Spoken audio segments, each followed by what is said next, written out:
No eres bienvenida en esta mesa. Nunca lo fuiste. Mi madre me dijo eso frente a 22 personas, su club de lectura, los 2 hermanos de mi padre, sus esposas, una vecina llamada Diana que me conocía desde que yo tenía 6 años, y mi hermana Jade, que estaba parada directamente detrás del hombro derecho de mi madre, observando mi cara con la quietud específica de alguien que ya sabe cómo termina la frase. Mi nombre es Mara. Tenía 26 años ese domingo por la tarde, parada en la entrada de la casa donde crecí, sosteniendo una cacerola de ejotes que nadie me había pedido que llevara. Eso fue hace 5 años. Lo que ocurrió en esa habitación del hospital el pasado febrero, lo que un solo análisis de sangre le hizo a todo lo que Jade había construido durante 5 años, es la razón por la que cuento esta historia ahora. La casa es una colonial de 4 habitaciones en la calle Grove, en Carver, Ohio. Mi padre, Richard, la compró en 1991 con un pago inicial del patrimonio de sus padres, $22,000, una cifra que mencionaba con cierta frecuencia durante mi infancia, generalmente para ilustrar que sus padres habían creído en él, que sus padres habían invertido en su futuro, que sus padres habían sabido lo que él valía. Mi madre se llama Carol. Creció en el mismo pueblo, conoció a mi padre en un baile de la iglesia cuando tenía 19 años, y a los 23 ya tenía 2 hijas y una casa que olía permanentemente a suavizante de telas y asado de olla. No era una mujer cruel en el sentido en que la gente piensa en la crueldad. Era el tipo de mujer que guardaba una lista plastificada de los logros de sus hijas en el refrigerador, hasta el día en que los logros de Jade superaron los míos, momento en el que la lista desapareció en silencio. Jade es 3 años menor que yo. Era del tipo de belleza sobre la que los adultos comentan frente al niño, lo cual es su propia variedad específica de daño, aunque Jade lo procesó de manera diferente a mí. Donde yo me volvía callada, Jade se volvía brillante. Aprendió pronto que la habitación se inclinaba hacia ella cuando entraba, y dejó que se inclinara. Para cuando llegó a la preparatoria, había aprendido a usar esa inclinación como una herramienta. Yo era la mayor. La responsable. La que ponía la mesa sin que se lo pidieran, la que obtuvo una beca parcial en Ohio State, la que llamaba a casa todos los domingos, la que consiguió un trabajo en una firma contable y se quedó en Carver porque la salud de mi padre no era confiable y alguien necesitaba estar cerca. No le guardaba rencor a nada de eso.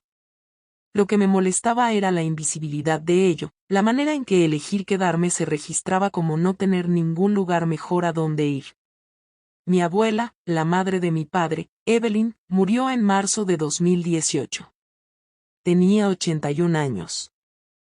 En sus últimos años tuvo demencia, lo que la hizo más amable en algunos sentidos y más confundida en otros. Dejó un pequeño patrimonio, una casa pagada en Dayton que se vendió por $94,000, una cuenta de ahorros y varios efectos personales.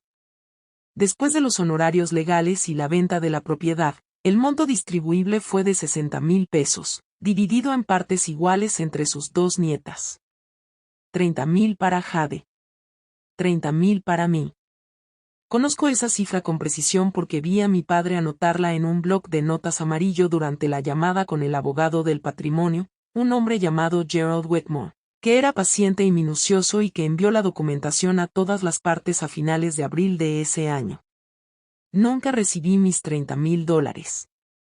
La primera vez que entendí que Jade era capaz de algo más que encantó, yo tenía 22 años y ella 19, y les dijo a mis padres que yo había sido quien le hizo un abollo al carro de mi padre. Yo no había estado cerca del carro. Había estado en una sesión de estudio a 40 minutos de distancia. Tenía los recibos del café y el registro de entrada de la biblioteca para probarlo. Cuando lo dije, en voz baja, en la mesa de la cocina, mi madre me miró durante un largo momento y dijo, Jade no inventaría algo así. La reparación del carro costó $380. Se descontó de lo que mi padre llamaba mi contribución al hogar, el alquiler informal que pagaba por vivir en casa durante mi último año de universidad. Guardé eso en mi memoria. Lo segundo ocurrió 2 años después, en la cena de cumpleaños de mi padre en Carlucci's, el restaurante italiano de la Ruta 9 que a él le encantaba porque traían el pan sin pedirlo. Jade había estado bebiendo antes de que llegáramos. Podía olerlo cuando se inclinó sobre mí para alcanzar la canasta de pan, algo fuerte bajo su perfume. En esa mesa contó una historia sobre mí que no era verdad, que yo le había dicho, en privado, que los problemas cardíacos de nuestro padre eran probablemente un estrés que él mismo se provocó. Yo nunca había dicho nada parecido. Cuando lo negué, Jade se mostró herida de la manera que había perfeccionado para entonces, ojos muy abiertos, voz bajando casi a nada, y dijo, Mara, no voy a discutir contigo frente a papá en su cumpleaños. Mi padre me miró. Yo miré el pan. No dije nada. Lo tercero fue más pequeño pero de alguna manera peor. Fue un martes de noviembre, 2 meses antes de que la abuela Evelyn muriera. Había manejado hasta Dayton para ayudar con una cita médica, del tipo donde alguien necesita que anoten lo que dice el doctor porque la persona ya no puede retenerlo. En el camino de regreso, la abuela sostuvo mi mano sobre la consola central y me dijo que yo siempre había sido su niña estable. Cuando le conté a mi madre sobre eso ese fin de semana, en la cocina, solo las dos, Jade apareció en el umbral. No sé cuánto tiempo llevaba ahí parada. Sonrió y dijo que acababa de hablar por teléfono con la abuela, que la abuela había estado preguntando por ella, que la abuela siempre se iluminaba cuando escuchaba la voz de Jade. Mi madre le devolvió la sonrisa. Ninguna de las dos dijo nada cruel. No tuvieron que hacerlo. Lo cuarto fueron los mensajes de texto. En mayo de 2018, 6 semanas después de que se registrara el patrimonio de la abuela Evelyn, mi madre me llamó un miércoles por la noche y me pidió que fuera a la casa.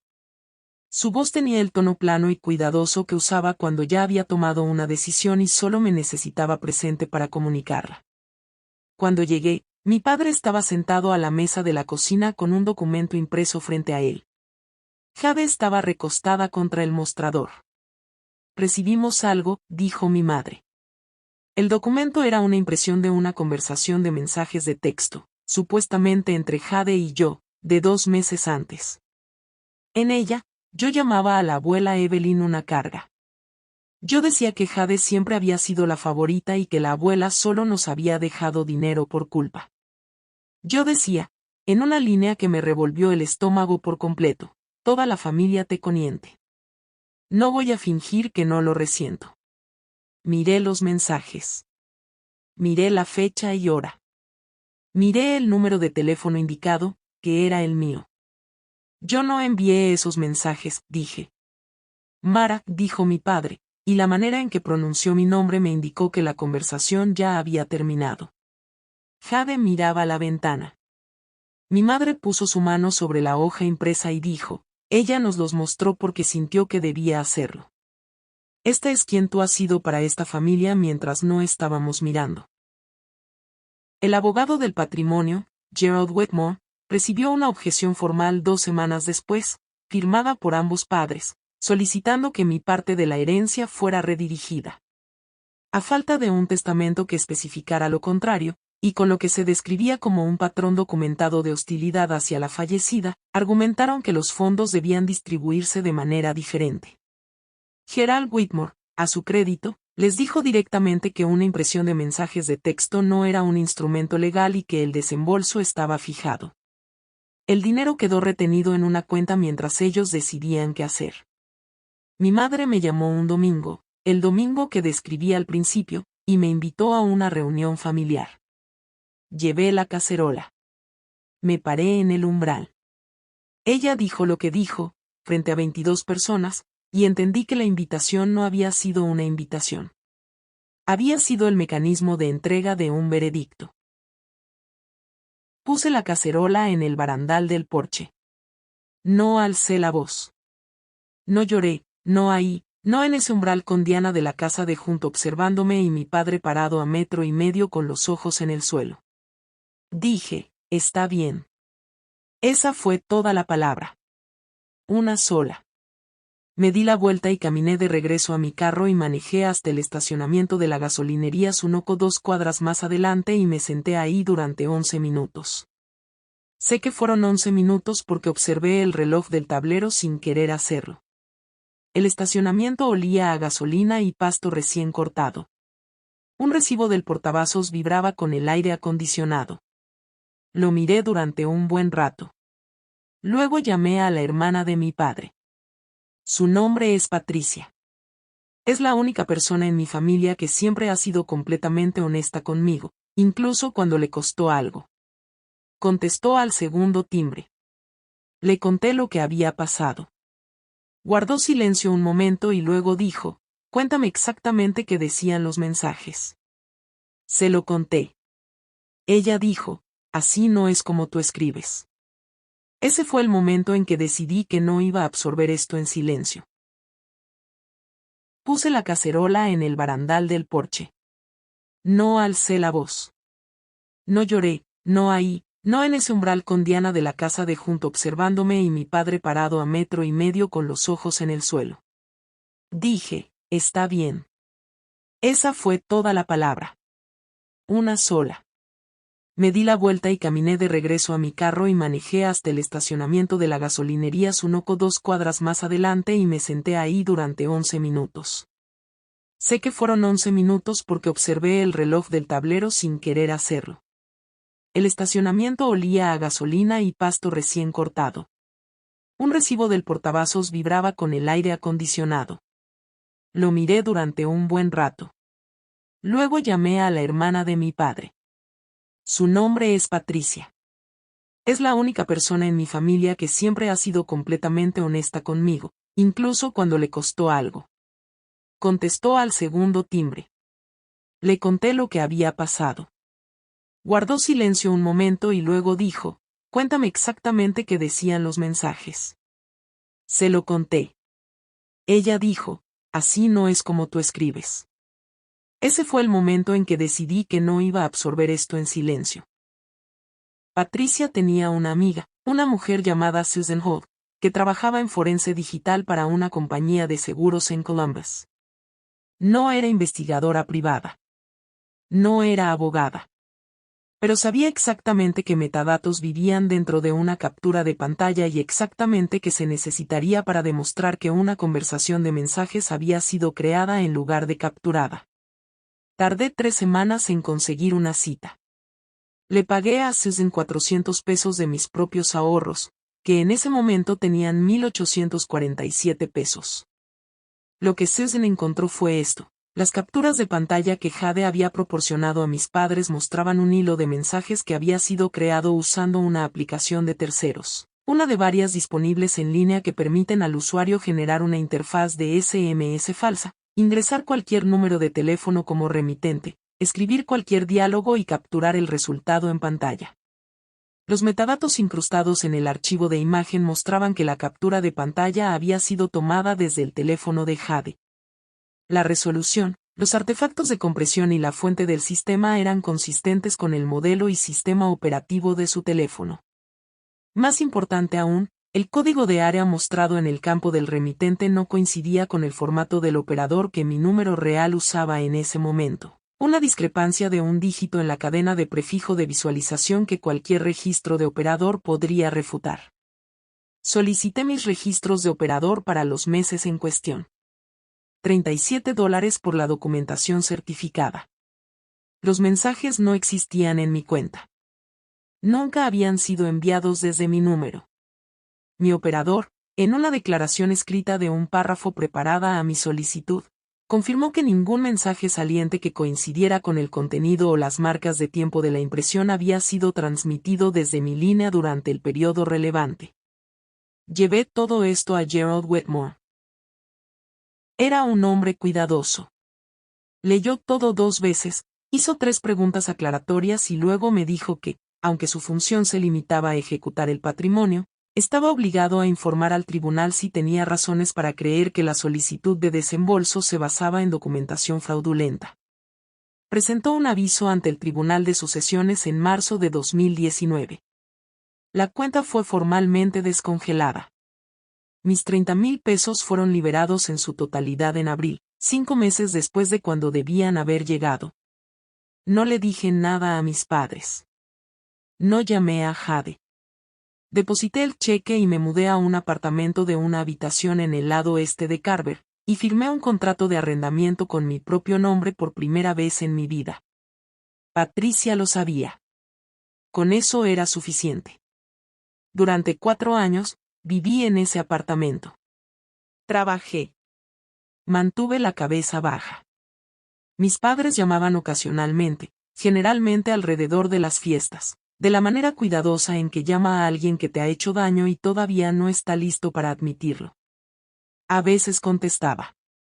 Era cordial. No mencioné los mensajes ni la cacerola en el porche ni los 30,000 pesos. No necesitaba mencionarlo. Ya sabía lo que había pasado.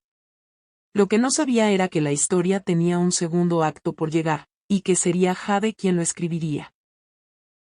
Tengo 31 años. Vivo en el mismo apartamento de una habitación en el lado este de Carver. El contrato de arrendamiento tiene mi nombre y lo ha tenido durante 4 años, y eso todavía significa algo para mí. Esto es lo que perdí: 6 años de pertenencia fácil a una familia que resultó estar construida sobre una historia que nadie me contó. $30,000 que eventualmente recuperé, pero solo después de luchar por ellos de maneras en que nunca debía haber tenido que hacerlo. La versión de mí misma que creía que quedarse callada y hacer lo correcto eventualmente sería suficiente. Esto es lo que gané: el conocimiento preciso de que estoy hecha bajo presión. La comprensión de que la verdad no necesita mi ayuda para sobrevivir, solo necesita tiempo. A Patricia. El contrato de arrendamiento. Los 1,847 pesos que reduje a 1,447 pesos cuando le pagué 400 pesos a Susan Holt, y los 30,000 pesos que regresaron porque una discrepancia de un dígito en el formato de prefijo de un operador se negó a mentir. Lo que ahora entiendo es esto: yo nunca fui el problema en esa familia. Era la respuesta a una pregunta que nadie quería que se hiciera. Soy la que llegó al hospital en medio de la noche.